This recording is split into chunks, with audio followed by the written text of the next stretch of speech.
ભર ઉનાળે ચોમાસા જેવો માહોલ સર્જાયો છે।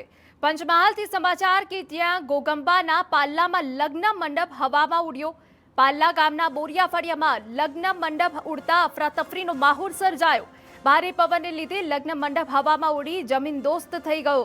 પંચમહાલ જિલ્લામાં પણ ભારે પવન સાથે વાદળછાયું વાતાવરણ જોવા મળ્યું હતું। વહેલી સવારથી કમોસમી વરસાદ પડ્યો હતો, ત્યારે પાલ્લા ગામના બોરિયા ફળિયામાં લગ્ન મંડપ ઉડતા અફરાતફરીનો માહોલ સર્જાયો। ભારે પવનને લીધે લગ્ન મંડપ હવામાં ઉડી ગયું હતું અને આ પ્રસંગમાં નુકસાન થયું હતું। પંચમહાલ જિલ્લામાં વહેલી સવારથી જ ભારે પવન સાથે વાદળછાયું વાતાવરણ જોવા મળી રહ્યું છે। તો રાજ્યમાં અનેક જિલ્લાઓમાં ભારે પવન સાથે વરસાદ જોવા મળી રહ્યો છે, ત્યારે પંચમહાલ જિલ્લામાં પણ ભારે પવન સાથે વાદળછાયું વાતાવરણ જોવા મળ્યું હતું અને તે દરમિયાન પાલ્લા ગામના બોરિયા ફળિયામાં લગ્ન મંડપ ઉડતા અફરાતફરીનો માહોલ સર્જાઈ ગયો અને લગ્ન મંડપ જમીનદોસ્ત થઈ ગયું।